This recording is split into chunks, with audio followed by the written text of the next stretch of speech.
महाज्योती नागपूर आपले सहर्ष स्वागत करीत आहे. लोक जागृती संस्था चंद्रपूर प्रस्तुत करीत आहे मराठी नाटक तृतीय रत्न. लेखक महात्मा ज्योतिराव गोविंदराव फुले, दिग्दर्शक अनिरुद्ध वनकर, प्रकाश योजना प्राध्यापक Shivprasad Gaud, Delhi. Creative head set व वेशभूषा प्राध्यापिका संगीता टिपले. गीते महात्मा ज्योतिराव फुले, अनिरुद्ध वनकर, संगीता टिपले व सत्यशोधक जलसातील गीते. संगीत अनिरुद्ध वनकर, आकाश डांगे. कोरिओग्राफी करण गुडेवार, चंद्रकांत तोरणे. महात्मा ज्योतिराव फुले लिखित नाटक तृतीय रत्न.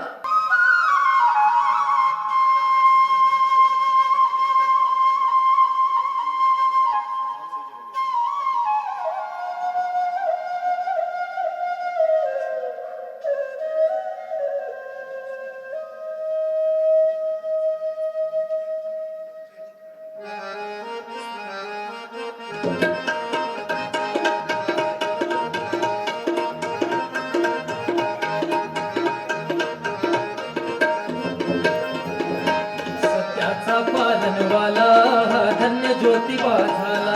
सत्याचा पालनवाला धन्य ज्योतिबा झाला. सत्याचा पालनवाला धन्य ज्योतिबा झाला. पतिताचा पालनवाला धन्य ज्योतिबा झाला. सत्याचा पालनवाला धन्य ज्योतिबा झाला. सत्याचा पालनवाला धन्य ज्योतिबा झाला. सत्याचा पालनवाला धन्य ज्योतिबा झाला.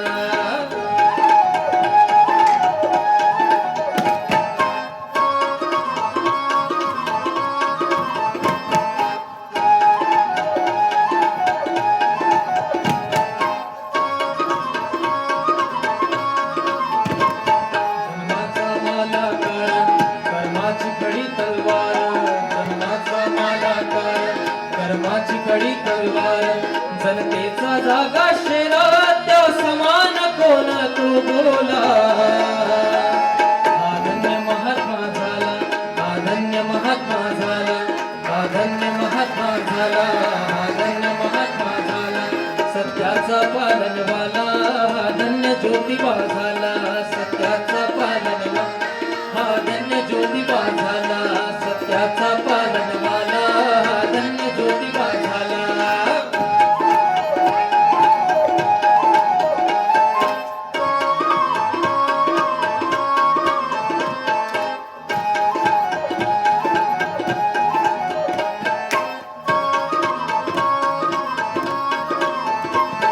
बोलीचा रोकडा मेघ चालीचा कणखरी रेख. बोलीचा रोकडा मेघ चालीचा कणखरी रेख. सत्याचा पाठी राखा धर्माचा की हो जिव्हाळा. धर्माचा की हो जिव्हाळा. धर्माचा की हो जिव्हाळा. हा धन्य महात्मा झाला. वेदांनी देव चोरीला भुवानी धर्म वाटविला. शाळांना संशय झाला मग धन्य ज्योती उदेला. मग धन्य ज्योती उदेला. मग धन्य ज्योती उदेला. मग धन्य ज्योती उदेला. हा धन्य महात्मा झाला. हा धन्य महात्मा झाला. हा धन्य महात्मा झाला. सत्याचा पालनवाला हा धन्य ज्योतिबा झाला. सत्याचा पालनवाला हा धन्य ज्योतिबा झाला. सत्याचा पालनवाला हा धन्य ज्योतिबा झाला. सत्याचा पालनवाला हा धन्य ज्योतिबा झाला.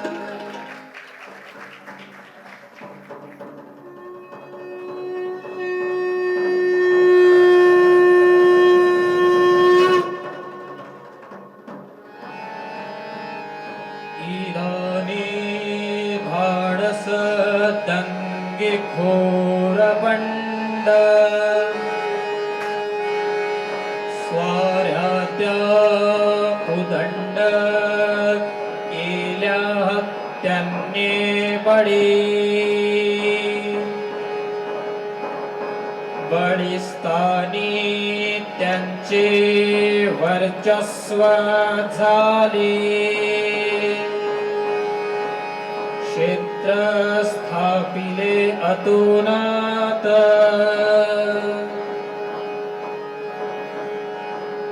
आर्य अपभ्रंश इराण्यांचा झाला.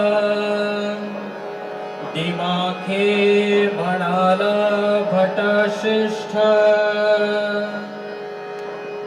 पाखंडी ही सारी वेद लपविती. जगालागे भीती ज्योती म्हणे. प्राणी मात्र सोयी सुख करण्यास. निर्मी पर्जन्यास नद्यांसह. त्यांचे सर्व पाणी वेगाने वाहती.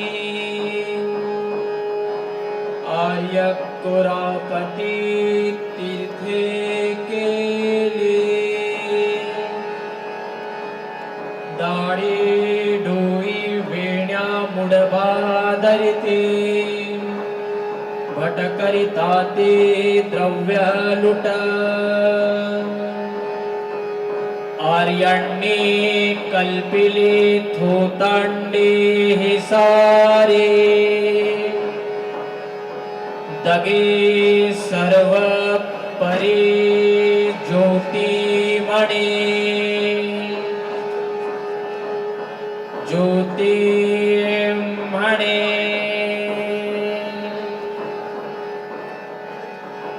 ज्योती म्हणे.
ज्योतिबा, शेकडो वर्ष शूद्रादी अतिशूद्र लोक ब्राह्मण लोकांचे राज्य आले तेव्हापासून सतत दुखी व सुरक्षित आहेत.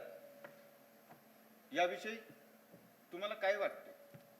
धुळीबाजी, ब्राह्मणात जर खरंच 4 तोंडे होती तर त्याचप्रमाणे त्यासाठी 4 बेंब्या, 4 मूत्रद्वारे व 4 मलद्वारे असली पाहिजेत. पण याविषयी खात्री होण्याजोगा लेख कुठेच आढळत नाही. पण मनुसंहितेत लिहिलं आहे की ब्रह्मदेवाने आपल्या मुखापासून ब्राह्मण लोकांस तयार केले व त्यांची उत्पत्ती केली. व त्यांच्या सेवा चाकरी करण्याकरिता ब्रह्मदेवाने आपल्या पायापासून शूद्रास उत्पन्न केले. तर या ब्रह्मांडात इंग्रज, फ्रेंच वगैरे असे नाना प्रकारचे लोक राहतात. त्याच ब्रह्मदेवाने कोणत्या अवयवापासून उत्पन्न केले असावे? धोंडीबाजी, या दिवशी सर्व ब्राह्मण म्हणजे विद्वान व अविद्वान असे उत्तर देतात की हे इंग्रज वगैरे लोक हे अधम आणि दुराचारी असल्यामुळे त्यांचा मनुसंहितेत मुळीच उल्लेख नाही. यावरून असे सिद्ध होते की मनूने जी उत्पत्ती लिहिली आहे ती अगदी खोटी आहे, कारण ती सर्व मनुष्यास लागू होत नाही. यावरून असे सिद्ध होते की हे जे ब्राह्मण लोक आहेत ते समुद्र पलीकडे जो इराण देश आहे त्या इराण देशातील मूळचे राहणारे होते. पूर्वी त्यास इराणी अथवा आर्य लोक म्हणत असत. असे कित्येक इंग्लिश ग्रंथकारांनी आपल्या ग्रंथावरून सिद्ध केले आहे. एवढेच नाही तर जेव्हा ब्राह्मा त्यांचा मुख्य अधिकारी झाला तेव्हा त्यांनी या देशात येऊन अनेक हल्ले करून अनेक स्वाऱ्या केल्या. येथील आमच्या मूळ राजांच्या मुलखात येऊन मोठी धिंगाणे केली. पुढे ब्रह्मा मेल्यानंतर मनूसारखे मोठे अधिकारी झाले. त्यांनी वेगळ्या तऱ्हेचे अनेक तऱ्हेचे नियम बांधले. हे नियम शूद्रादी अतिशूद्र लोकांनी मोडू नये त्याकरता त्यांनी शेषशाहीचे दुसरे गारुड सुद्धा रचले. पण आज ही शूद्र लोकांमध्ये अज्ञान आहेत व त्यामुळे ते भट लोकांच्या सांगण्याप्रमाणे वागतात. याविषयी काही उपाय असायला हवा असं आपणास वाटते? हो धोंडीबाजी, आजही या भट जोशीच्या सांगण्याप्रमाणे शूद्रादी अतिशूद्र लोक वागतात. पण शूद्रादी अतिशूद्र लोक हे भटांच्या दासापासून काहीसे मुक्त झाले. पण मला सांगण्यास अत्यंत दुःख होत आहे की आमचे दयाळू सरकार शूद्रादी अतिशूद्र विद्यार्थ्यांकडे विशेष दुर्लक्ष करीतात. म्हणजे विद्येविना मती गेली, मती विना नीती गेली, नीती विना गती गेली, गती विना वित्त गेले, वित्ताविना शूद्र खचले, एवढे अनर्थ एका अविद्येने केले. यानुसार धोंडीबाजी केवळ शिक्षणामुळेच या अतिशूद्र लोकांच्या मनावरील भीतीचे गारुड दूर होऊ शकेल. पण आता आपण काय चोपडी लिहितात याविषयी मला काही माहिती द्याल? हो धोंडीबाजी, हे भट जोशी लोक आपल्या मतलबी धर्माच्या थापा सांगून शूद्रादी अतिशूद्र लोकांच्या सांगण्याप्रमाणे वागतात आणि त्यांचं अज्ञान त्यांच्या लक्षात आणून ते सर्व आपल्या म्हणण्याप्रमाणे करतात. म्हणून मी एक चोपडी लिहित आहे तृतीय रत्न नावाची. ती चोपडी मी दक्षिणा कमिटीस अर्पण करणार आहे आणि या चोपडीमध्ये त्या तृतीय रत्न नाटकामध्ये माझे पात्र विदूषक त्या सर्वांपुढे मांडणार आहे.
बाई माझ्या ब्राह्मणास भिक्षा वाढ. हो आले महाराज. चाले चाले जा तुम्ही. आले आले महाराज.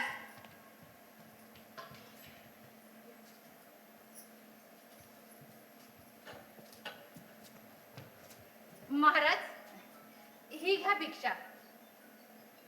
बाई माझ्या ब्राह्मणास भिक्षा घेऊन आलीस ती ही का? महाराज काय झाले? ही भिक्षा नव्हे काय? मी गरीब दुबळी. माझा नवरा 4 रुपये दरमहा मिळवीत असतो. घ्या. ही भिक्षा नव्हे असं कोण म्हणेल, परंतु एवढ्याशा भिक्षेने माझे पोट कसे भरेल आणि मी तुझे कल्याण कसे चिंतावे बरे? जा बाबा. ब्राह्मणाची चिकाटीच मोठी. आम्ही तुमच्या पोटाची काळजी कोठवर करावी? तुम्ही एखादा रोजगार धंदा का करा ना. ते खरे, परंतु तुझ्या शेजारणी सारखे तुझे नुकसान झाले तर तुला पुढे बोलू देणार नाही बरे. पण त्या बाईचं मूल तर आपल्या नशिबाने मेले. नशिबानं मेले काय? नशिबाने नाही तर कशाने?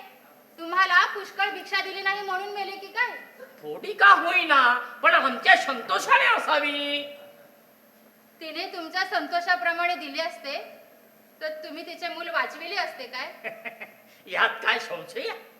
तिने जर का मला संतोषविले असते तर खचित मी तिच्या मुलावरील सर्व पीडा दूर केल्या असत्या आणि ती पुत्रवती झाली नसती काय? मग जोशी आपल्या मुलास कसे मरू देतात हे तुम्ही त्यास विचारा. पण तिच्या मुलावर पीडा तरी कसल्या होत्या त्याविषयी मला काही कळत नाही. तुम्हीच का सांगा ना. काय तुला ग्रहांच्या पीडा ठाऊक नाही? अगं जिथे महादेवासारख्या देवालाही ज्यांचे भय वाटून पाण्यात बुडी मारून लपावे लागले आणि त्यांच्या झपाट्यातून वाचलात तरी कोण? तो महादेव भोळा खरा म्हणून जोशाचे ऐकून ग्रहाला घाला आणि पाण्यात बुडी मारून बसला. तर ते ग्रह माझ्या पीडा करीत आहेत काय? तुला तर नाही, पण तुझ्या होणाऱ्या मुलाच्या मुलावर ते फार टपले आहे. माझ्याने सांगवत नाही त्याचा शेवट कसा करतील ते. जोशी जर मरणापासून माणसे वाचवितात तर मग इंग्रजांनी सर्व औषधी उपाय एकीकडे ठेवून सर्व इस्पितळेही मोडून सर्व काम या जोशाच्या गळ्यात का बांधत नाहीत? महाराज मग त्यास काही उपाय असल्यास सांगा. तू वेडी आहेस? त्याच विषयीचे उपाय काय तुझ्याने होतात? तुझ्या नवऱ्याला येऊन जाऊन 4 टिकल्या मिळणार. जोशाला जर भविष्य सांगता येते तर मग कारंजावर उडी मारून मेलेल्या पेशव्यांविषयी त्यांच्या सर्व सरदारांना पूर्वीच कळवावे म्हणून त्यावेळेस जोशाचे ज्ञान कुठे बंगल्यात गेले होते का?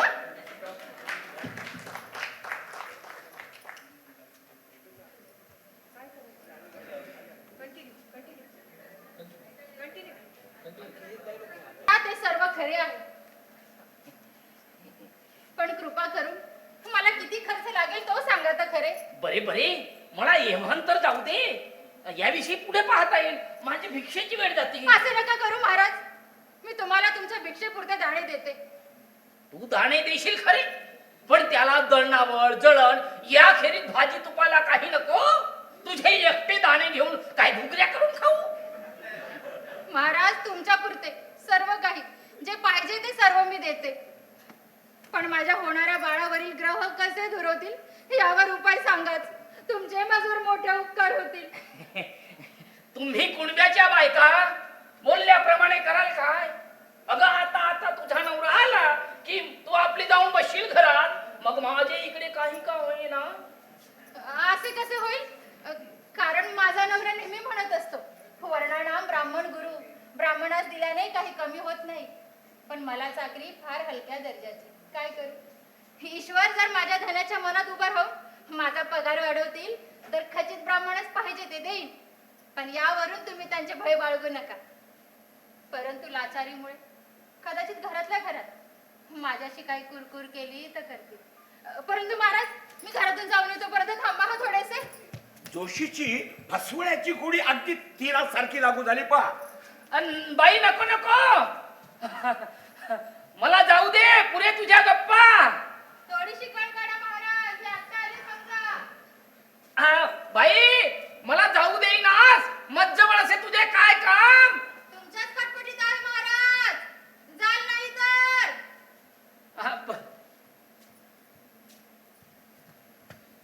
जोशी बुवा, हे घ्या दाणे, पुरे होतील ना? आम्ही तुझ्या नवऱ्यासारखे घण घेऊन लोखंड कुटीत असतो काय? वा, बरीच किंगे आहेस तू. आम्ही नुसत्या भाकरीच खाल्ल्याने 3 दिवस तरी जगू. आम्हा ब्राह्मणात एक वेळ तरी भात पाहिजे का नको? अरे जेथे पसावर दाणे मिळण्याची भ्रांत, तिथून जोशी कसा युक्तीने भात काढितात पा. महाराज, इतक्या उतावीळ होऊ नका. त्याविषयी मी तजवीज योजिली आहे. असे बाई, तुला सर्व समजते. होय महाराज. जोशी तपकिरीची डबी काढून मिशावर ताव देऊन मोठ्या नाकाने झोकात नाकात तपकीर कोंदीत आहे, जसा काही दयाराम आत्मारामचा लेखच लागला. हे घ्या महाराज तुमच्या डाळ तांदूळास. अरे थांब थोडी, मला तपकीर तर ओढू दे. तुझी बेटी सर्व कामाची खाईच. जोशाला एवढा वेळ जल्दी झाली होती आणि आता थांब म्हणतो, कारण बुवाजीची तुंबडी भरली ना.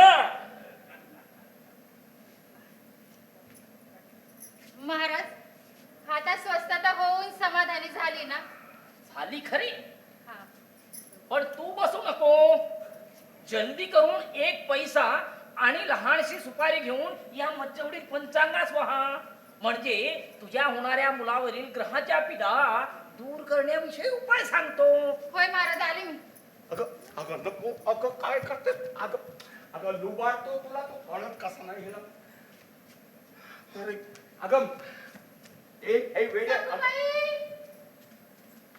सखूबाई. झाली, बुडाली. तिला दोषानं फसवलं, बस गेली का. बाईकडे पैसे नाही म्हणून शेजारणीकडून हात उसने घेऊन कटसरीची सुपारी काढून जोशाच्या समोर ठेवून मोठ्या नम्रतेने त्याच्या पाया पडली आणि किंचित उदास होऊन बाजूला बसली आणि म्हणाली, सांगा महाराज. बाई, तुझ्या नाव राशीचे नाव काय? माझे नाव जोगाई. बाई, तुझ्या नावाची मकर रास आहे.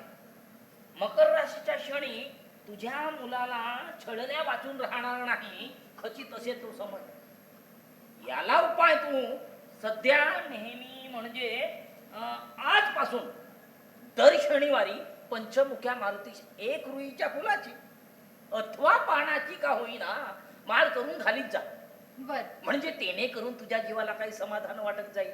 होय महाराज. दुसरे असे, तू मारुतीस असे कबूल कर की हे मारुती राया, माझ्या मुलावर ग्रहांनी पीडा करू नयेत म्हणून तू सध्या त्यास काही अटकाव करावास, म्हणजे मी तुझे 23 ब्राह्मण तूप पोळ्याचे पुढल्या श्रावण मासी घाली, तरच तुमच्या मुलावर काही दिवस बाधा होणार नाही. खोटं, साफ खोटं. ग्रहांच्या पिढ्या खोट्या आहेत हे जोशाच्या बोलण्यावरून सिद्ध झाले. ते असे की जयराम जोशी आणि जोगाई या दोघांची रास एकच. जयराम जोशी, जोगाई, जोशी, जोगाई या दोघांची रास एकच असून शनिग्रह जोगाईला पोळ्या घाल म्हणतो आणि जोशाला त्या पोळ्या खा म्हणतो. दुसरे असे की ग्रहांची उत्पत्ती ब्राह्मणांनी केली आहे. मग ग्रह उत्पन्न करणाऱ्या आपल्या बापास म्हणजे ब्राह्मणास ते पीडा कसे करतील बरे? महाराज, श्रावण मास किती दिवस राहिला आहे? आजपासून 16 दिवसांनी सुरू होईल. तर मग जवळच आहे. माझा नवरा घरी आला म्हणजे त्याला विचारून याविषयी मी तजवीज करीन. बरे, तर मी आता जातो. याविषयी तू तजवीज करच, चुकू नको बरे, कारण तुझे कल्याण व्हावे म्हणून मी तुला हे सर्व सांगितले आहे. बरे जा खरे महाराज, पण पुन्हा इकडे कधी पायदूळ जाणार हे अगोदर सांगा. आता माझे येणे कशाचे? माझ्या मागे असे पुष्कळ लचांडे आहेत. तर मग तुम्ही राहता कुठे हे तरी सांगा. जुन्या गंजात कसायाच्या आडीत जयराम जोशाचं घर विचारल्यास भलता एखादा माझे घर दाखवेल, कारण मी जयराम पलीकडे जोशी त्यांच्या कसायाच्या आडीत, तर मग दुसरा हातो. हाती काढीत जयराम जोशी म्हणजे तिथं मेंढराला ग्रहांच्या पिढ्यापासून मुक्त करण्याकरता का राहत आहेत? हाती काढीत. महाराज, यावेळी जा, पण 2-3 दिवसांच्या आत मी बोलावणे पाठविल्यास कृपा करून या बरे. लाज तुला नाही माणसा, लाज तुला नाही, लाज तुला नाही माणसा, लाज तुला नाही, लाज तुला नाही माणसा, लाज तुला नाही.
ग्रहाच्या पिढ्या खऱ्या आहेत काय?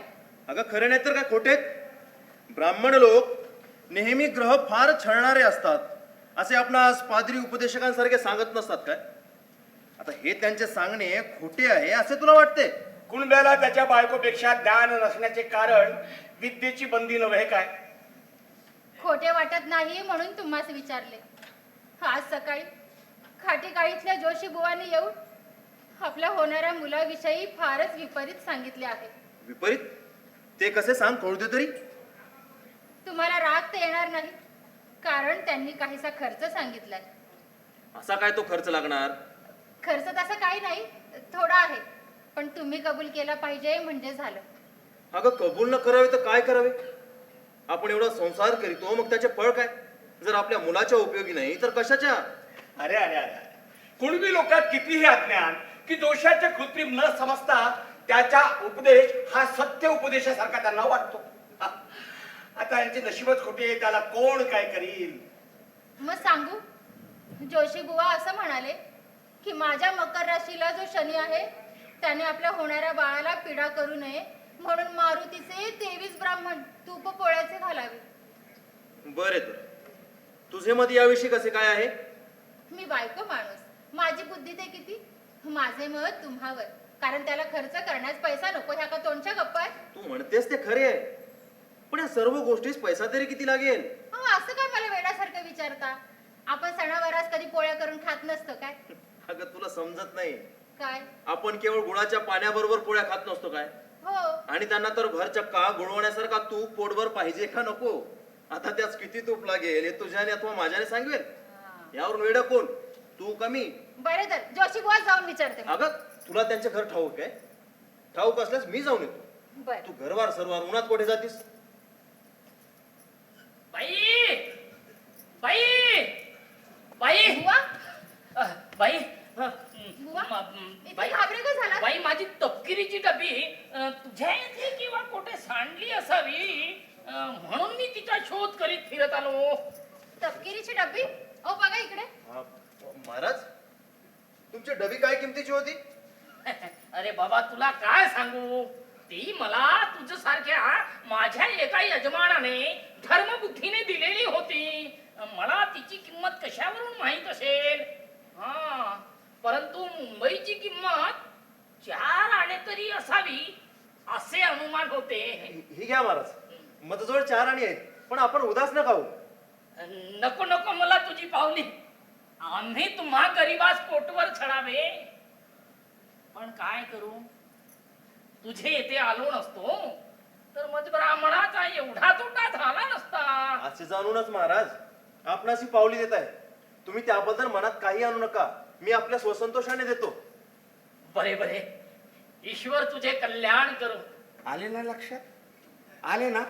जोशाने डबीच्या विषाने कुणब्याची कशी पावली हरण केली, आले ना लक्षात?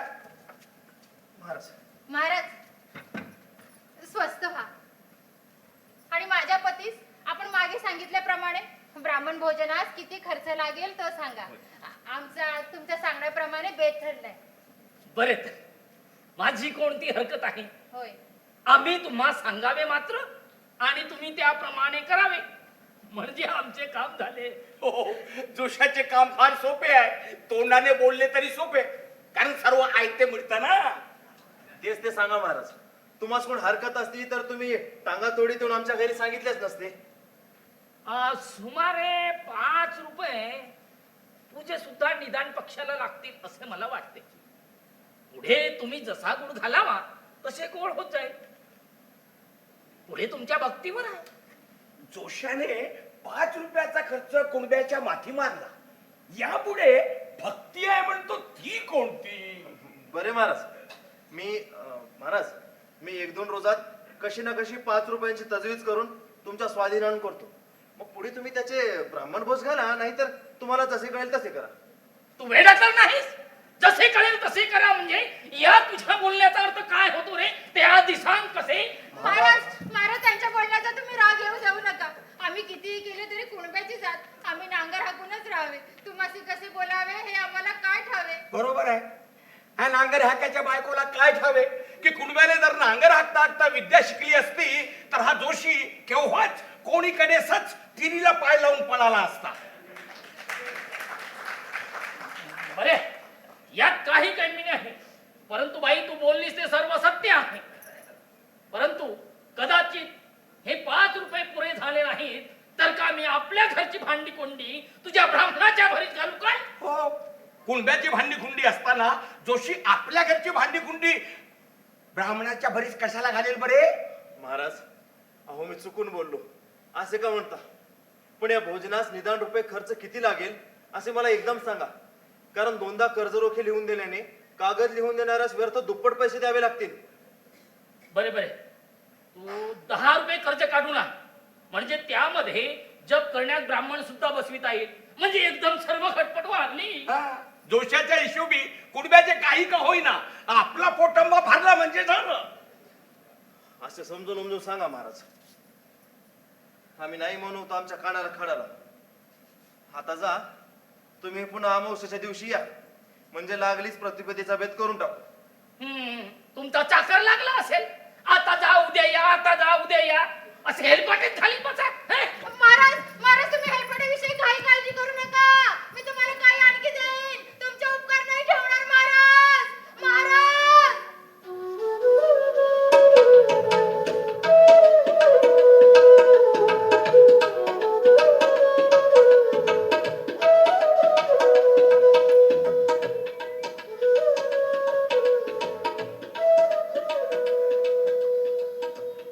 आता आपणास कर्ज तरी सावकाराशिवाय कोण दे, आणि कर्ज फिटेल तरी कधी? कारण आपणास रुपये मिळतात सर्व चहा. का हो असे दिलगीर का झालात? तुमच्या मनात जोशीबुवांच्या मेहनतीबद्दल त्यांना काही देऊ नये असा विचार करीत होता काय? मनात येऊन फळ काय? पण त्यांच्या मेहनतीचे दिल्याशिवाय हे सर्व होईल तरी कसे? पण आपण आता कर्ज कुणाकडून काढावा याचा मी विचार करत होतो. तुम्ही का काळजी करीता? बापजी सावकार काळा वावरात राहतो. त्यापासून 10 रुपये सवाईनं काढून 12.5चा खिस्त रोखा लिहून द्या. म्हणजे वज वज फेडून टाकू तर का राहतो?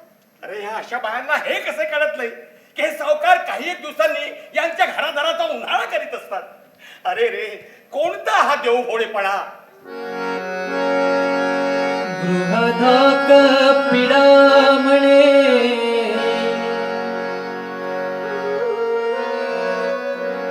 कैज काढू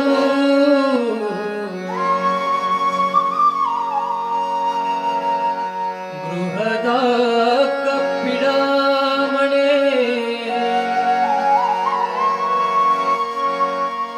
कैज काढू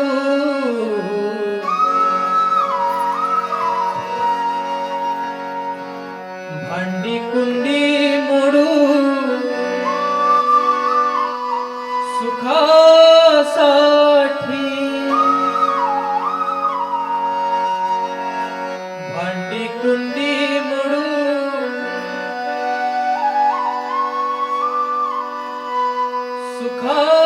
सुखासाठी, जप अनुष्ठान केली यक्षविधी केला, जप अनुष्ठान केली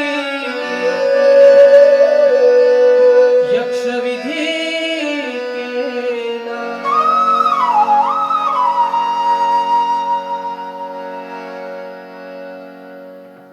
जल्दी करा महाराज. मूढना गविला ग्रममिषे, मूढना गविला ग्रममिषे, ग्रममिषे, ग्रममिषे,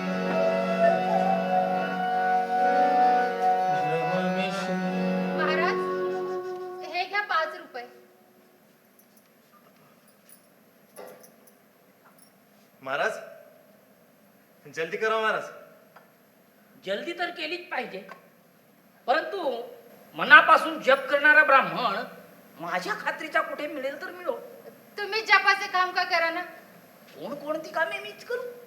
हा एक भला मोठा त्रासच आहे. हो, जप करणे म्हणजे मोठ्या मेहनतीची अथवा विचार करण्याचेच कार्य आहे की नाही? वा वा. तुम्हाला आवडेल तसे करा, आमची काही हरकत नाही. होय. तुमच्या हातून देवाच पावले म्हणजे झालं. हा, म्हणून मी विचार करीत आहे. नाहीतर बोलू नको बरे, मला थोडा विचार करून पाहू दे. होय महाराज. दामूलाच हे काम सोपवावे. हा, म्हणजे तो बेटा मोठा कुत्र्यासारखा वचवच करून ह्या मूर्खांची मला समजूतही काढू लागेल. ऐका, माझा धाकटा भाऊ दामू हे काम फार मनापासून करेल असे मला विचारांती दिसून आले आहे. तुमचा धाकटा भाऊ आला म्हणजे बरेच झाले. हा, बरे तर मग कोणकोणते धान्य व सौदासूद किती किती आणावे याविषयी तुला सांगतो. याकरिता तुम्ही दोघेही उमेददारांनी शांत होऊन ध्यानात ठेवावे. होय बरं महाराज हा, सांगा. तर एक पोती तांदूळ, एक पोती गहू आणि 3 पायल्या डाळ आणि 1 लिटरी गुळ आणि ते तूप. तूप मात्र आम्ही आणून घेऊ, कारण तूप कसले घ्यावे याविषयी तुम्हाला ज्ञान नाही. होय महाराज. ईश्वर तुमचे कल्याण करो. दुबळ्यापाशी भीक मागुनी तूप रोटी खाई. दुबळ्यापाशी भीक मागुनी तूप रोटी खाई. लाज तुला नाही माणसालाच तुला नाही. माझ्या दादास मी किती दिवस झालं सांगितलं की काहीतरी मला जपाचे काम दे, पण माझ्या दादाचे काही माझ्याकडे लक्षच नाहीये. काय रे दामू? दादा काय अरे, उद्याला जपाचे काम स्वीकारतोस का? जप हा, कोण करवित आहे? अरे तो एक कुणबी आहे. कुणबी हा, किती दिवस करविणार आहे? ते माझेवरच आहे. मी जसे म्हणेल तसे तो करील बेटा. बरं तर दादा, तू लागोपाठ 8 दिवस जप करण्याची तजवीज कर. कसं आहे ना, माझी धोत्रे फाटलेत म्हणून नवीन घ्यावी म्हणतो. पण दादा, तू त्याचकडून मात्र धोतर जोडा आणू नको. हा, तू फक्त रुपये देवी म्हणजे मीच आपल्या खात्रीची आणेन. दामूच्या मनात बैठकीचे तबक साजरे करायचे आहे. हा बेटा कशाची धोत्रे घेतो हे जोशाला काय ठावे. बरे बरे दादा. बरे बरे.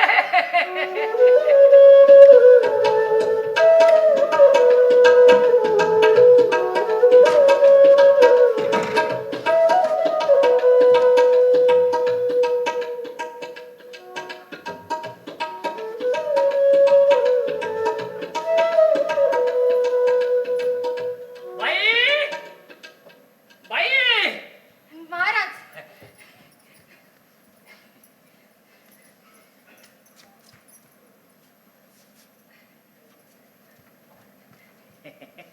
बाई, स्वस्त व्हा महाराज. भाई, एक तजवीज फारच उपयोगाची झाली.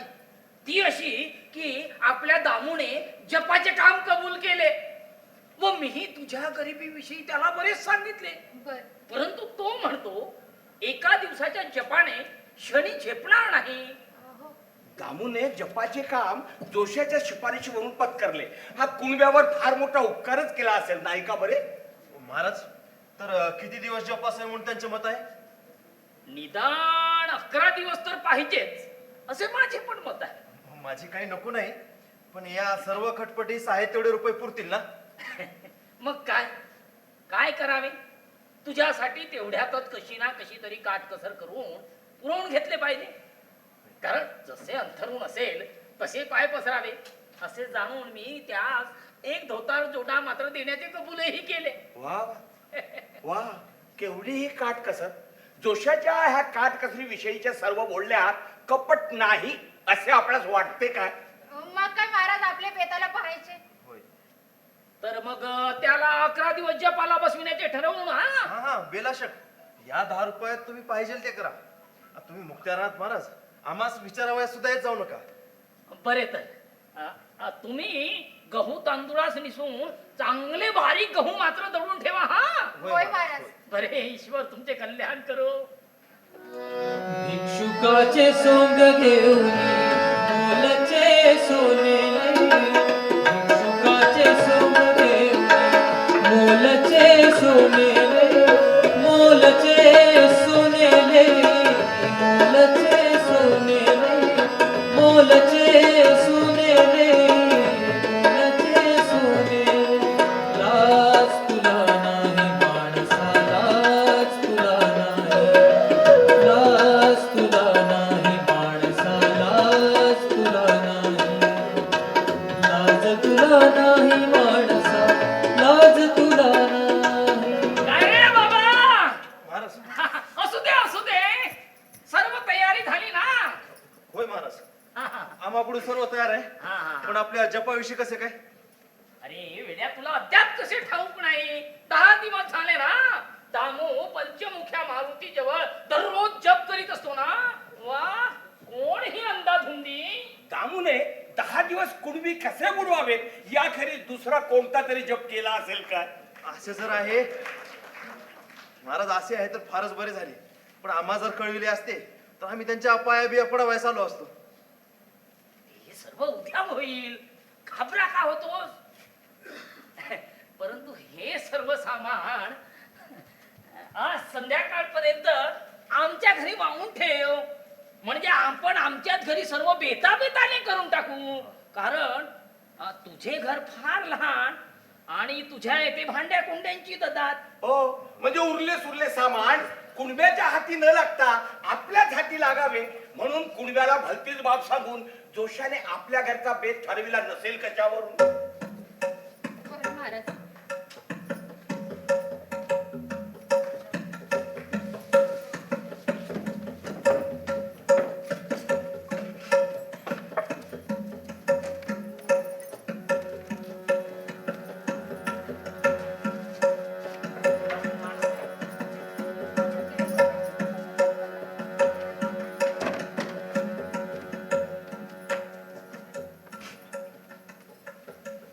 काय ग तुला काही ठाऊक आहे काय? काय ते तुम्ही सांगितल्याशिवाय मला कसे माहित होईल. अगं आपल्या जोगाईचा नवरा आहे ना. हं. तो 23 ब्राह्मण भोजन घालतो आहे. तर ब्राह्मण सांगण्याचे काम कोणाकडेच आहे. ते मजकडे. मीच त्यात मुक्त्यार आहे. मी ज्याला पाहिजे त्याला सांगू शकेन. तर माझे सखे व चुलत भाऊ या सर्वांस तुमच्याने सांगण्याची सही करवेल. तुम्ही त्या कामात कारभारी आहात म्हणून त्यास दक्षिणाही आता सांगते व्हाल. असे आता ह्या अशा वेळेस आपण आपल्या संबंधांच्या उपयोगी पडू नये तर केव्हा मी त्यालाच बोलविणार आहे. परंतु तुझे कसे काय मत आहे म्हणून मी तुला विचारून पाहिले. जोशाने अशा वेळेस आपल्या संबंधांच्या उपयोगी पडावे यालाच म्हणतात लुटीचे गहू आणि बाबाचे श्राद्ध. काय बाई पुरुषाची जात. माझे कामात तुम्हाला पाहावयाचे होते. तुम्हाला का तुमच्या मिळवण्याची काळजी नसेल काय. बाई ही पुरुषाची जात आहे खरी परंतु ही ब्राह्मणांची जात आहे बरं का. आणि तुला जर खोटं वाटत असेल तर आपल्यातल्या विधवा स्त्रियांना जाऊन विचार आणि मग त्यांची जी काळाची खुणगाट आहे ना ते तुला हुबेहूब कळेल बघ. महाराज पिठापुठाचे ओझे घेऊन आलो महाराज. उतरवू लागा महाराज. अरे बाबा थांब. मी आता सोवळा झालो. रस्त्यावरील एखाद्या मनुष्यास हाक मार म्हणजे तो तुला उतरू लागेल. नाहीतर कदाचित मी ओवळा होऊन तुला उतरू लागेल. तुम्हाला वेळ तर लागलं नाही. कुणी रस्त्यावरून येणारा जाणारास त्याची देव त्याला उतरू लागतील. तुम्ही संध्या करून जेवव्यास मोकळे व्हा. रस्त्यावरील लोकास कुणब्याची दया यावी आणि त्याच्या श्रमाच्या पोळ्या खाणारी ही बाई हिला मात्र कुणब्याची दया येऊ नये. अहो महाराज तुम्ही उतरवू लागता का नाही? आता मी तर हे ओझे उभ्यानेच टाकून देईल. कारण माझ्या डोक्याला याळ आली. माझी मान मोडायला झाली हो. तुमच्या सोहळ्याला काय म्हणू? ख्रिस्ती शास्त्रात लिहिले आहे की तुम्ही ओझाने लादलेले आहात हे इथे सर्व सत्य होत आहे. अरे उगीचीच बडबड करू नको. मी तुला उतरू लागते पण सांभाळ हो. मजवर सर्व भार टाकू नको. ताई साहेब, तुम्ही पाठीचा कल तेवढा सांभाळा, म्हणजे माझे मीच उतरवतो. बरे तुम्हाला काही ओझे पडू देत नाही. बरे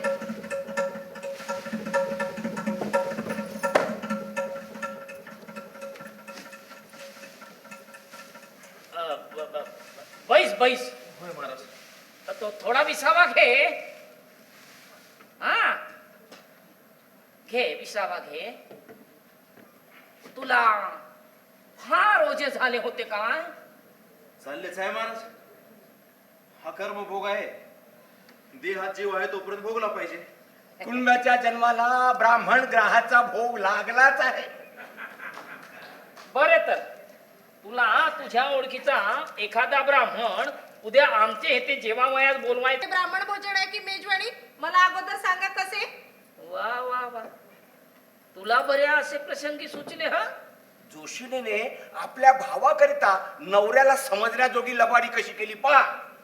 महाराज, ताई साहेबांचं तुम्हाला हटविले. आता मी पण तुमच्या इथं जेवत नाही.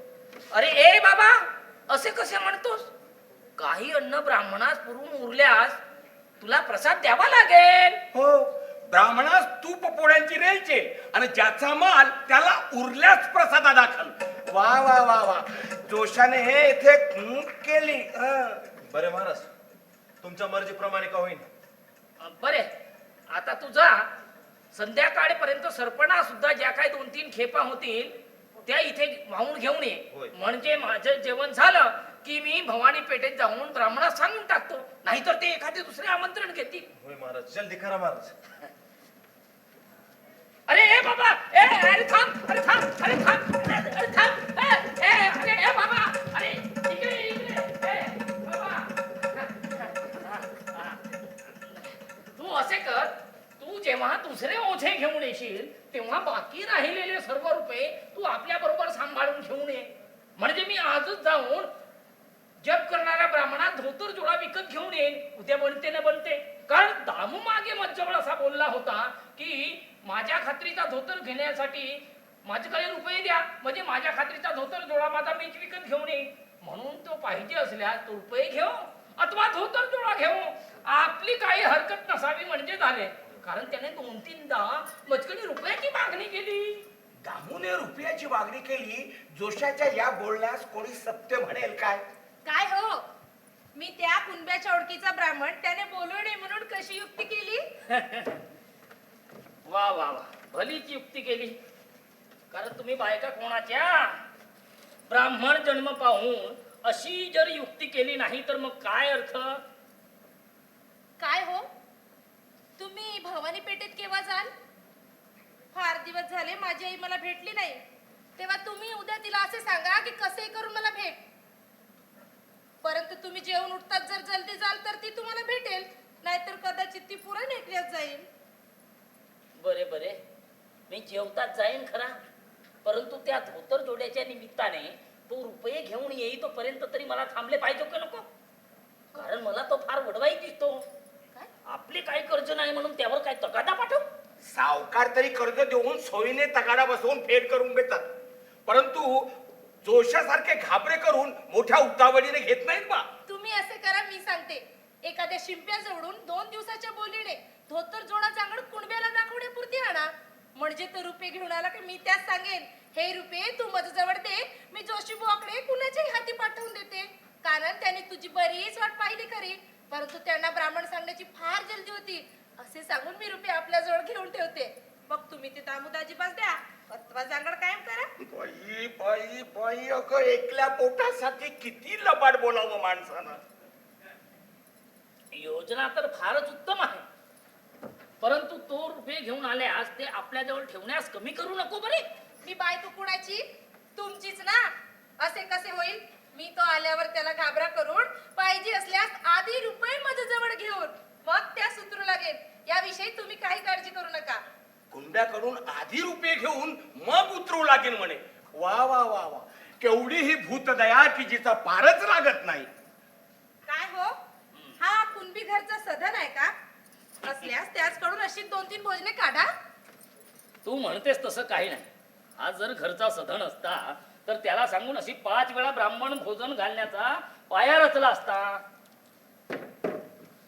बरे पण काय? हे त्याचे कर्ज फिटल्यावर पाहता येईल कुठे. हो. परंतु तू तो आल्यास हं, त्याला सांग काय सांगायचं? की उद्या आमच्या इथेच निजावयाशी आहे.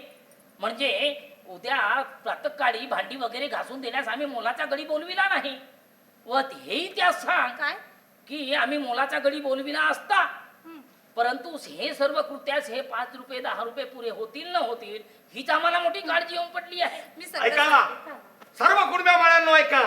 या संवादास अगदी मनन करून ऐकाल तर खचित असं सिद्ध कराल की एक वेळ आपल्या घरावर दरवाजा पडला तरी पुरवेल, पण जोशी ब्राह्मणांवर भरवसा ठेवणे आपल्या स्वप्नी सुद्धा नको रे बाबा.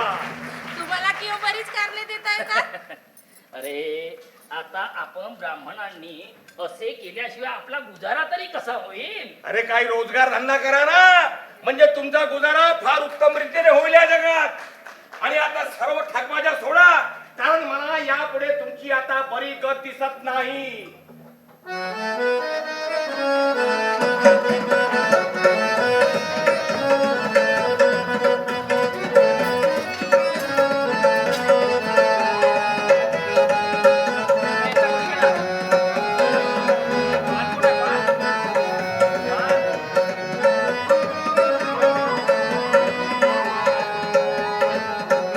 जळोजळोत तुमचे जीणे, जळोजळोत तुमचे जीणे, उद्योगा आधी ताजे खाणे, उद्योगा आधी ताजे खाणे, हे बा कृत्यला जिरवाणे, हे बा कृत्यला जिरवाणे, समजोत कपटी शहाणे, समजोत कपटी शहाणे, स्वकष्टाने पोट भरा, स्वकष्टाने पोट भरा, जळोजळोत तुमचे जीणे, जळोजळोत तुमचे जीणे, जळोजळोत तुमचे जीणे, जळोजळोत तुमचे जीणे, जळोजळोत तुमचे जीणे,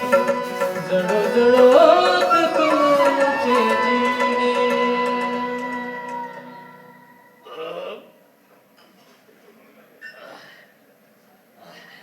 बरे बाबा, आता तू घरी जा, आंघोळ कर आणि सुमारे 12 वर 1 वाजता तुझ्या बायकोला घेऊन मारुतीच्या देवळी ये. म्हणजे तिथे तुला ब्राह्मणांकडून आशीर्वाद देववीन. होय बाबा.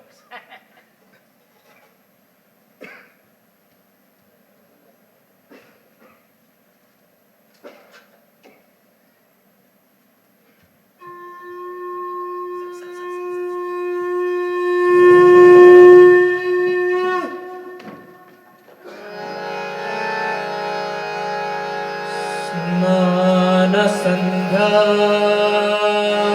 टीका टोपी करा, घेती मांडीवर जारिणे नेसुनी सोबळे विटाळसा झाला, शिवेन शूद्राला शुद्ध कैसा, भूदेव होनी पाया पडती, पालती पडती कशाच्या हो,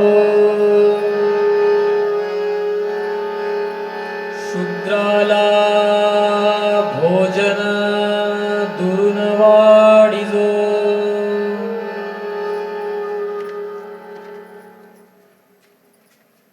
हा प्रसाद आहे बरे, त्या तिकडे पलीकडे स्वस्त होऊन सावकाश खा. बरे महाराज, आमचे नशीब म्हणून आम्हाला प्रसाद मिळाला.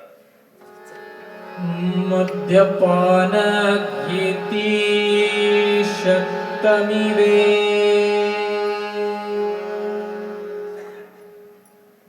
आता माझा जीव घोरा निराळा झाला बरे हो. गोरा निराळा होईना तर काय. अरे तुझे नशीब म्हणून दोषाने तुझ्या बायको जवळून मुठभर भिक्षेच्या जागी एक पावली बदला दे. एक पावली, एक शिवराई आणि एक सुपारी हाती केली. आणि तुझ्या धनी दुकानदारापासून तू 4 दिवसाचा खाडा मांडवून आपल्या 8 आणे मिळकतीवर पाणी घालून बायकोला जमीन आणि आपण कूड होऊन 10 रुपया करता 12.5 रुपयाचा बोजा आपल्या बोडक्यावर चढविला. 4 रोज रात्रंदिवस गुलामाप्रमाणे ब्राह्मण भोजनाची तयारी केली. आणि जोशाचे नशीब म्हणून त्याने काही श्रम केल्याशिवाय तुझकडून भोजन खर्च करून घेतला. अरे एवढीच नाही तर आपल्या धामोभावाकरता फुकट्या फुकटी धोतर जोडी करता रुपये देऊन आपले सर्व भाऊबंद सोरे धारे घरची दारची माणसे यांना आपल्या सोबत पंक्तीला घेऊन तुझ्या आधी भोजन सांगून उठला. आणि तुला शेवटी थोडेसे शिजले अन्न दुरून तुझ्या पदरात टाकून दूर बसून तुला खा म्हणाला. नाही रे वेड्या, नाही. तुझ्यासारखे नशीब या भूमंडळावर तरी कोणाचे आहे असे मला अजिबात वाटत नाही. तुझ्यासारखा वेडा या हिंदुस्थानाखेरीज इतर कोणत्याही ठिकाणी या भूमंडळावर तरी सापडणार नाही असेच मला वाटते.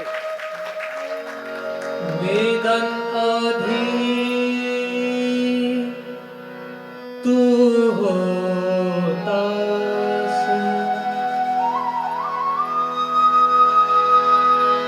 रे माणसा.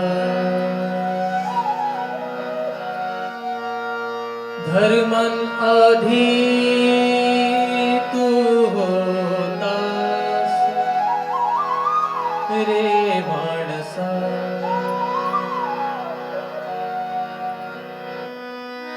तूच सूर्याला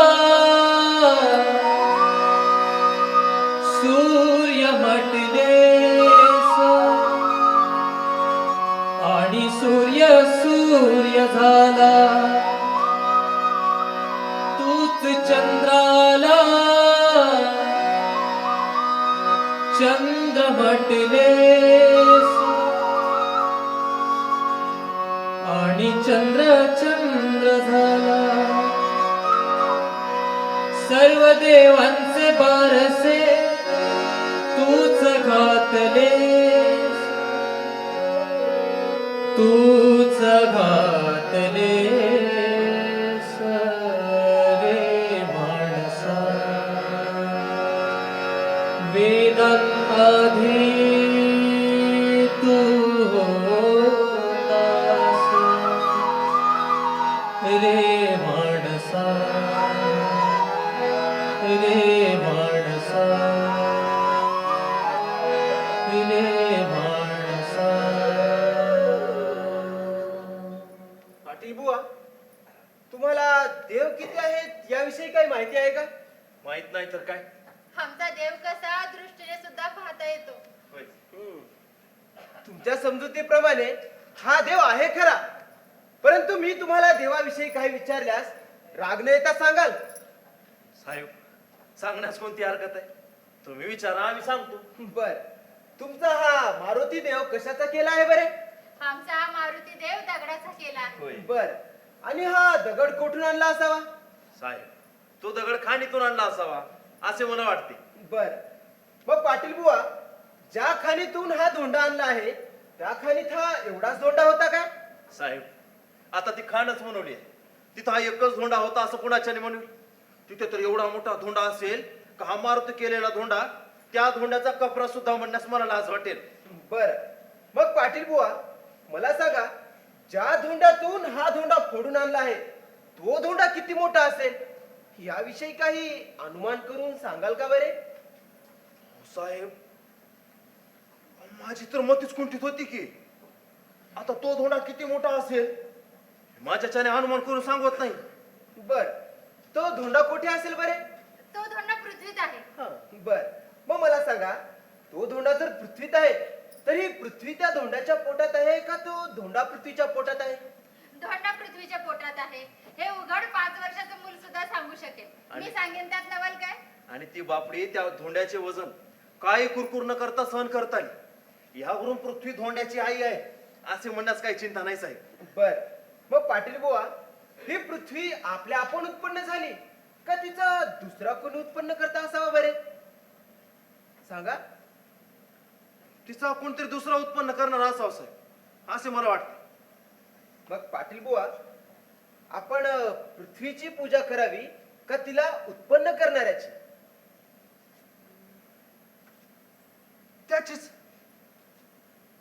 त्याचीच मनाने पूजा करावी साहेब, कारण तो दृष्टी अगोचर आहे आणि आता हे मला विचारांती उघड दिसून आले आहे.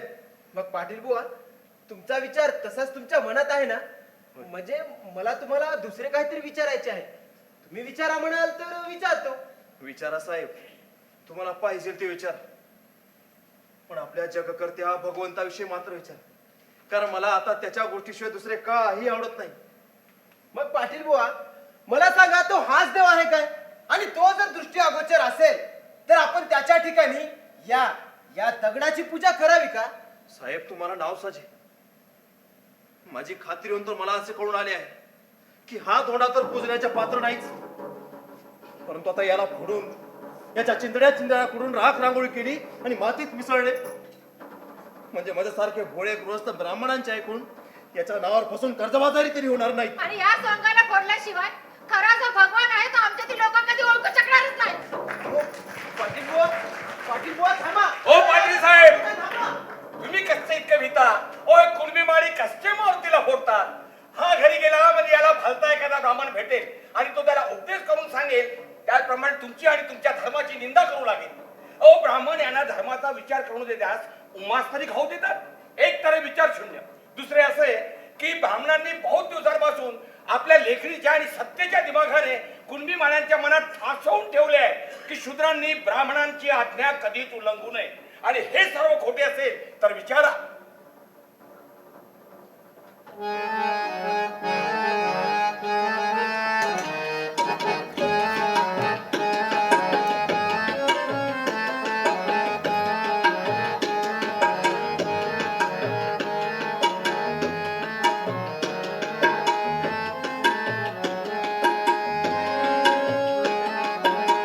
किती भी पूजलात तरी देव भावना नाही, उजेडात अंधारात देव हा दिसला नाही. किती भी पूजलात तरी देव भावना नाही, उजेडात अंधारात देव हा दिसला नाही. असा कसा यो देव लागे त्याचा लई भेव, असा कसा यो देव लागे त्याचा लई भेव. माणसा माणसात करी भेदभाव, किती सोसावे घाव घाव रे, किती सोसावे घाव घाव रे, किती सोसावे घाव सोसावे घाव सोसावे घाव सोसावे.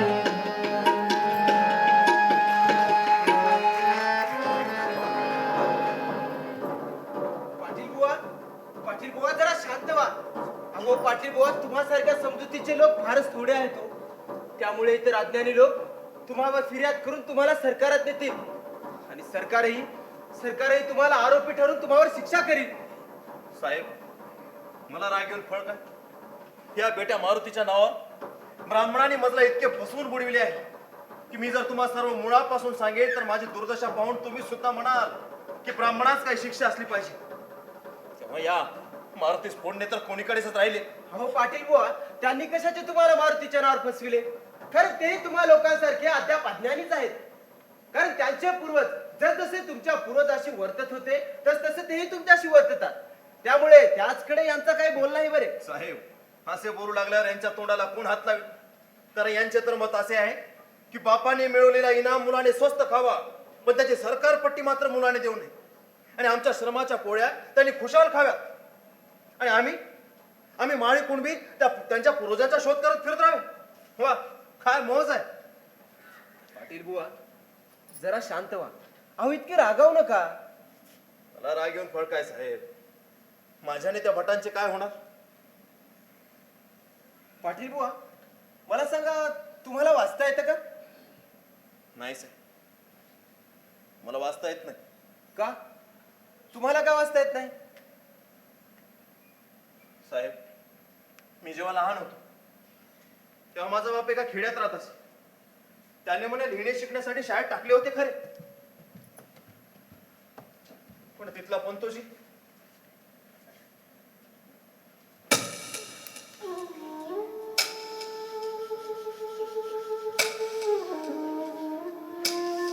अरे तुमची लायकी आहे का शिक्षण घेण्याची?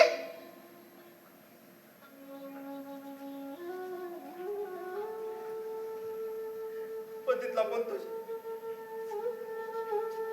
मला फार मारू लागला. म्हणून माझ्या आईने मला शाळेतून काढून गुरान मागे लावले. पण तो पंतोजी तुम्हालाच इतके का मारी? इतर मुलास मारीत नसेल. तुम्ही काय खोडकर असाल. कदाचित मी एक खोडकर असेल साहेब, कदाचित मी एक खोडकर असेल, पण तिथले सर्व माळे कुणबी आणि त्यांची मुले मत्सारखीच होती का? तिथे तर सर्व माळ्या कुणब्यांनी आपापली मुले घरी ठेवून घेतली होती. आता तुम्ही म्हणा, माळ्या कुणबी लोक अडाणी आहेत, त्यांना कसली आली शिक्षणाची गोडी, म्हणून आपापली मुले त्यांनी घरी ठेवून घेतली असतील. हो, माझे मत तसेच आहे.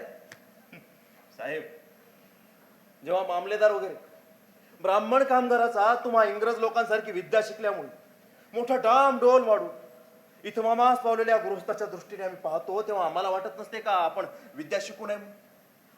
नाही साहेब, आम्हालाही वाटते की आपण विद्या शिकावी, विद्या शिकून महाल करी तरी व्हावे, पण या पंतोजीचे कारस्थानी तुम्हाच काय ठावी? पाटील बुवा, तुम्ही जे म्हणताय ते सर्व सत्य आहे, परंतु आता तसे काही नाही.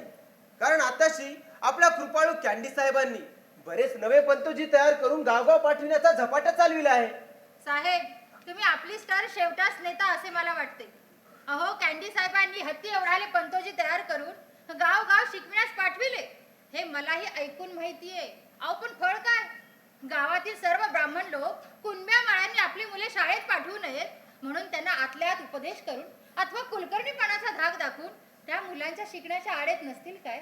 छे, हे केवळ तुम्ही द्वेषबुद्धीने बोलत आहात. कारण आताशी सर्व ब्राह्मण लोक आमच्या तोंडावर तुम्ही सर्वांनी विद्या शिकावी म्हणून सांगत असतात. पाद्री साहेब, थोडीशी कळ काढा. हो, आता कुणब्या माळ्यांची एकदम त्यांच्या गाळणांची आरोढी सरकारच्या कदमापाशी येईल. आत्ताच्या त्यांना थोडेफार करू लागले आहे, तथापि अद्यापही ब्राह्मणाच आतल्या भीतच आहेत ते. बर, जर सर्व ब्राह्मण लोक आमच्या शिक्षणाविषयी तोंड देखली काळजी वाहतात आणि त्या बोलल्याप्रमाणे साहेबांच्या मागे गाव जाऊन तशी वर्तवणूक करतात, अशी तुमची पक्की खात्री आहे का साहेब? पाद्री साहेब, तुम्ही आम्हाला इंग्रजी विद्या शिकवली, परंतु आजही बहुतेक इंग्रजी शिकलेले ब्राह्मण काही भेद असलाच पाहिजे असे बोलत नसतात काय? आता ते आम्हाशी बोलतात एक आणि तुम्हाशी वहिवाट करतात दुसरी. त्याला आम्ही काय करावे? असे मार्गावर या पाद्री साहेब. केवळ सुधारल्या ब्राह्मणांच्या धोरणावर चालू नका. आता मीच तुम्हाला कसे सांगू साहेब? सांगा, तुम्ही सांगा ना. साहेब, मला असे वाटते की सरकारने असा नियम करून टाका की दर खेडेगावाच्या वस्तीतला माळ्या कुटुंबांच्या लोकसंख्येचा अनुमान करून तिथली अमुक मुले शाळेत असावीत म्हणून, आणि जर गावकरी तितके मुले शाळेत भरती करून देणार नाहीत तर तिथली शाळा एकदम मोडल्या जाईल. मग पाहू बरे, मग हेच ब्राह्मण लोक आम्हा माळ्या कुटुंबांना आपली मुले शाळेत पाठवण्यासाठी उपदेश करू लागतील. कदाचित असे देखील म्हणतील, अहो कुटुंबांनो, अहो माळ्यांनो, पूर्वीच्या शास्त्रात लिहिले आहे की शूद्रांनी विद्या शिकू नये, ते सर्व खोटे आहे बरे. असे न म्हणून काय करतील? कारण कुणब्या माळ्यांनी आपल्या मुलांना विद्या शिकण्यात शाळेत पाठवले नाही, तर ब्राह्मणांच्या मुलांना विद्या न मिळता काही एक दिवसांनी त्यांना कुणब्या माळ्यांच्या पंक्तीत जाऊन बसावे लागेल. यालाच म्हणतात बाप दाखव नाहीतर पिंड पाड.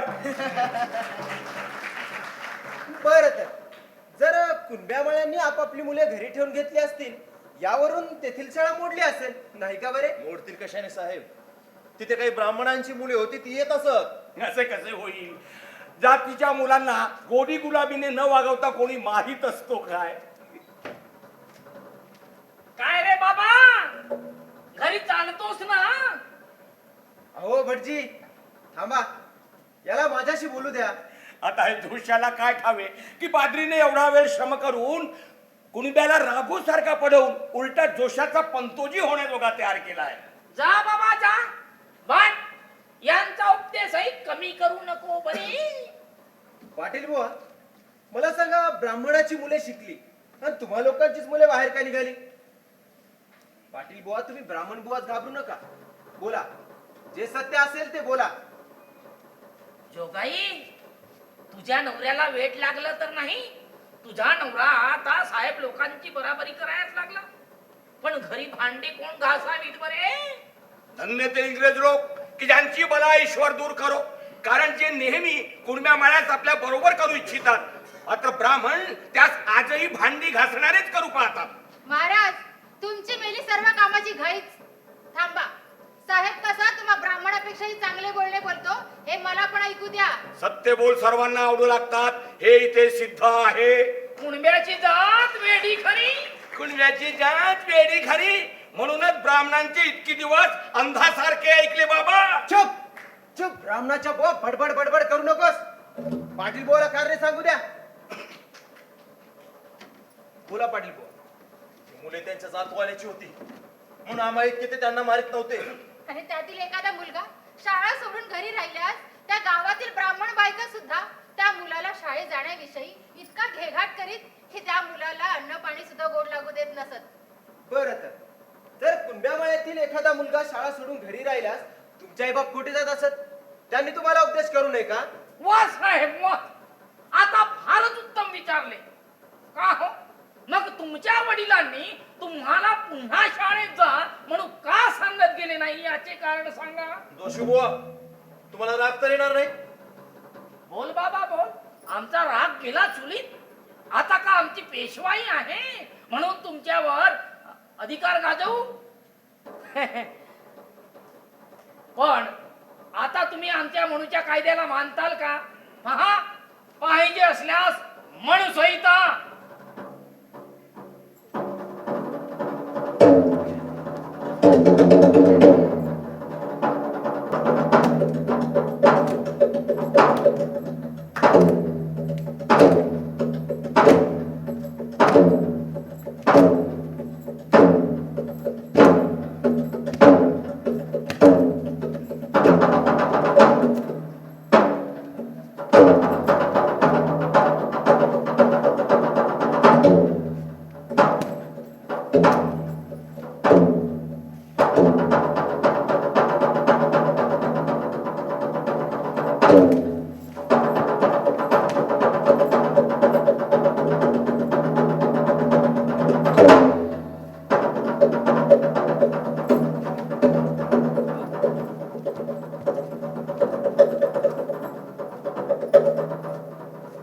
म्हणून हे कायदे कुणब्या माळ्याच्या अनुमतीने केले असतील काय?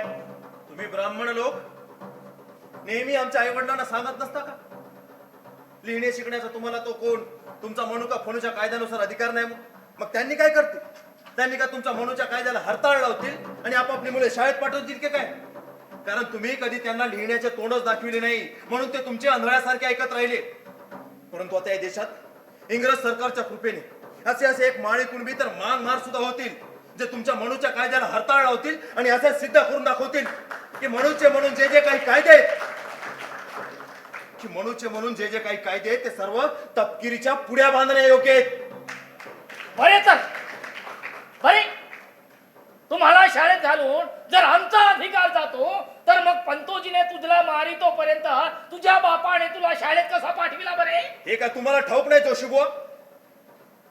जेव्हा शाळेवरील मोठा अधिकारी साहेब येऊन सर्व जातीतली मुले शाळेत घेतलीच पाहिजे म्हणून ताकीद देत असे, तेव्हा गावातील भटक कुलकर्णी सर्व माळ्या कुणब्यांच्या मुलांची भरती मेंढरांसारखी करून साहेबांची स्वारी येईपर्यंत कोणून ठेवीत नसत. आणि यावेळेस आमच्यातला एकतरी लिहिणे शिकून हुशार झाला काय? झाला असल्या चला माझ्या लहानपणीच्या गावी आणि दाखवा. मग हे साहेबास कसे ठाऊक नाही? साहेबात कधी ठाऊक होईल त्यांना कोण सांगेल? असा कोणाला मगदूर होता? तुमचे वडील नव्हते? आमचे वडील होते खरे, पण पाटला स्तरी ब्राह्मण कुळ करण्याच्या चुक्या सांगण्याचे धैर्य होते काय? असे कधी होईल की आम्हातील सर्व लोक तुम्हा ब्राह्मणांच्या चुक्या सरकारजवळ तुमचे भय न धरता बेधडकपणे सरकारजवळ सांगू लागतील? अरे बाबा, घाबरा होऊ नको. आता कुणब्या माळ्यांनी मांग महारांनी सुद्धा ब्राह्मणांचे किमपी भय धरू नये म्हणूनच ईश्वराने इंग्रज सरकारला इथे आणले आहे आणि तोच आता तुमच्यावरचे सर्व संकट दूर करतील. वा, तुझकडे काही बोल नाही हे कलीचे महात्म्य. म्हणून तुम्ही आम्हा ब्राह्मणांच्या लबाड्या बाहेर पाडू लागलात? हो, या राज्यात विद्येचे द्वार सर्वांसाठी खुले असताना यांच्या लबाड्या कलियुगात सुद्धा बाहेर पडू नये असे ज्यांना वाटते. ऐकलेत ना साहेब तुम्ही? मी जे बोललो ते लबाड आहे काय? पाहिजे असल्यास चला आपण सर्व गावगाव जाऊ आणि त्या त्या गावच्या ब्राह्मणास नकळतपणे विचारून पाहू. मग कळेल हे जोशीबुवा लबाड का मी. इतका वेळ यांचा म्हणून नाचत होता, आता बोलण्यात त्यांनी कली का फली घेऊन आलेत. पण जोशीबुवा, आता जर मी विचार करून बोलू लागल्यास तुमच्या मनोप्रमाणेच कलेची खोड माझ्यानेच काढवणार, कारण मला तुमच्या विचारांचे सर्व लबाड दिसून आले आहे. अरे बाबा, तुला लबाड कोण म्हणाला? मी आमचे ब्राह्मण लोक लबाड आहेत म्हणालो. परंतु तुम्ही असे बोलू नये. साहेब येथे किती दिवस राहणार? शेवटी तुम्हा आम्हाशीच गाठ आहे. कारण मुसलमानाप्रमाणे हे इंग्रजी राज्य आज नाही तर काही वर्षांनी जाऊन पुन्हा पेशवाई येईल. अरे ब्राह्मण हे 18 वर्णाचे गुरु असल्यामुळे तुम्ही शूद्रांनी आम्हा ब्राह्मणास वंदावे, यातच खरी ईश्वर प्राप्ती आहे. अरे हट! जी ईश्वर प्राप्ती ब्राह्मणांना कधी झालीच नाही, ती ईश्वर प्राप्ती शूद्रांना कोठून करून देणार तुम्ही? अरे ब्राह्मणांनी शूद्र अतिशूद्रावर केलेली विद्याबंदी उठवून त्यांना शिकून शहाणे करण्याकरताच ईश्वराने या देशावर इंग्रजांना पाठविलेले आहे. आणि म्हणून शूद्र अतिशूद्र लोक हे इंग्रजांचे उपकार कधीही विसरणार नाहीत. तर पेशव्यांपेक्षा 100 पटीने मग इंग्रजांचे राज्य पसंत करतील. पण पुढे जर मोगलांप्रमाणे इंग्रजांनी या देशातील प्रजेला छळले तर मात्र हेच शिकून शहाणे झालेले शूद्र अतिशूद्र लोक या देशात पूर्वी झालेल्या जहामर्द शिवाजी प्रमाणे आपले शूद्रांचे राज्य स्थापन करतील. तर तुमची ही भटरांची दुष्ट आणि नष्ट पेशवाई या देशावर कधीच येणार नाही, हे सर्व दोषांनी लक्षात ठेवावे. अहो जोशीबुवा, तुमची ती जुलमी पेशवाई या देशात पुन्हा टिकाव धरून कधीच येणार नाही. आणि त्या पेशवाईत शूद्र व अतिशूद्र जे मांग यांच्यावर जो जुलूम झाला त्याची आता आठवण होणी देखील नको. आणि या इंग्रजी राज्यात आमचे लोक लिहिणे शिकून हुशार झाल्यावर त्यांना चांगले कळू लागेल, व पुढे तुम्हा भट ब्राह्मणाचे ते काहीच चालू देणार नाही. पाटलांनी काही खोटे सांगितले नाही, कारण जे सत्य ते त्यांना कळले व त्यांनी कोणास न दबता ते तोंडाने मात्र बोलून दाखविले. पण सहजगत्या त्यांच्या तोंडातून निघालेले सत्य बोल ऐकल्यावर असे अनुमान कळवते की प्रथम शूद्रातिशूद्र विद्यावंत होऊन तुम्हा ब्राह्मणांनी बनवलेली शास्त्रे लबाड ठरवतील व तुमच्या सांगण्यावरून आज जे दगडी मूर्तीला फसून बसतात ते भजने सोडवतील. परंतु तुम्ही ब्राह्मण लोक असे म्हणता की आम्हा ब्राह्मणास मात्र वंदावे. मग यांनी ईश्वरास काय वंदावे किंवा कसे? आम्हा ब्राह्मणास वंदिले म्हणजे त्यात सर्व आले. ब्राह्मणांनी आता कुणब्या मानांच्या पण मांग महारांच्या सुद्धा वंदनाची आशा धरू नये, अशी सर्व दोषास माझी सूचना आहे. पाटील बुवा, जेथे देवाची बरोबरी हे ब्राह्मण करू लागले तेथे त्यांची समज समाधानी करावी अशी माझी मोठी इच्छा होती. परंतु यांनी तुम्हास आम्हीच तुमचे ईश्वर आहो म्हणून तुम्हाला कसे कसे फसविले याविषयी मी तुमची समजूत काढीन. कारण हे कृत्रिम आणि लबाड आहेत हे यांच्या बोलण्यावरून मला स्पष्ट दिसून आले. जोगाई, काय? मी जोशाचा हिशोब करण्यासाठी दुकानापर्यंत जाऊन येतो. तूही लवकर घरी जाऊन भाजी भाकरी तयार कर. बर. मगाशी तिसऱ्या प्रहरी माझे पोट काही भरले नाही. आपण दोघेही लवकर जेवण आटवून ज्योतिराव गोविंदराव फुले व सावित्रीबाई फुले यांनी प्रौढांसाठी चालवलेल्या रात्रीच्या शाळेत जाऊन लिहिणे वाचणे शिकू, म्हणजे आपणास या जगातील सर्व गोष्टी समजू लागतील. चला. चल.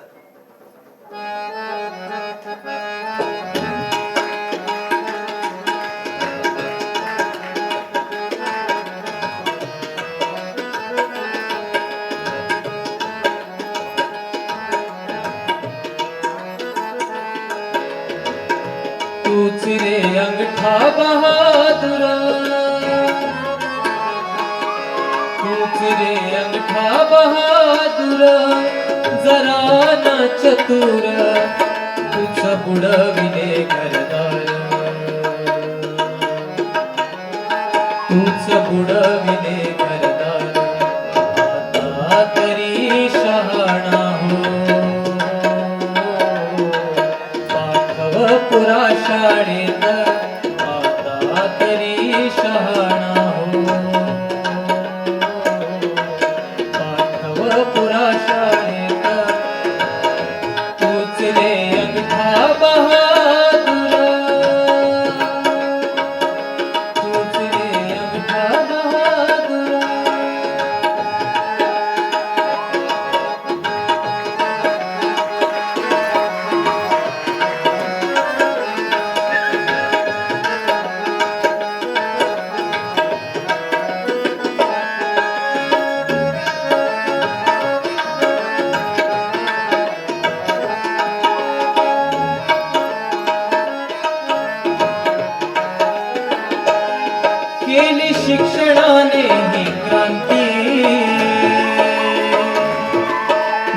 भीमराव जन्मास येती, भीमराव जन्मास येती, केली शिक्षणाने ही क्रांती.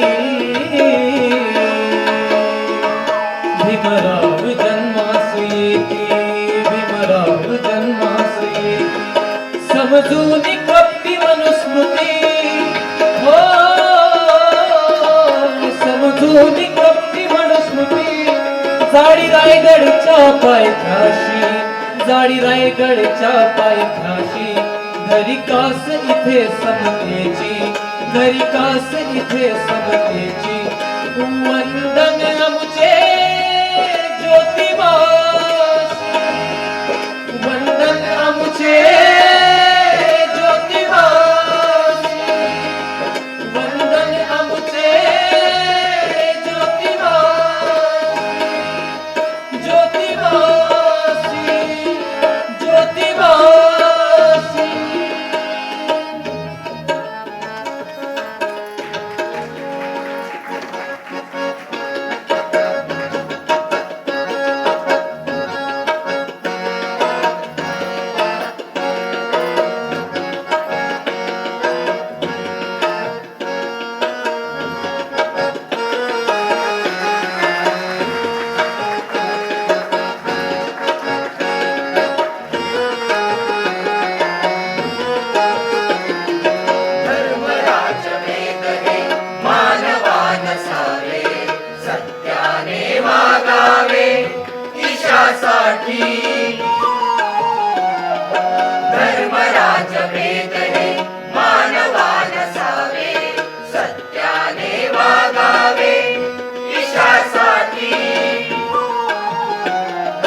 धर्मराज भेद हे मानवा नसावे.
धर्मराज भेद हे मान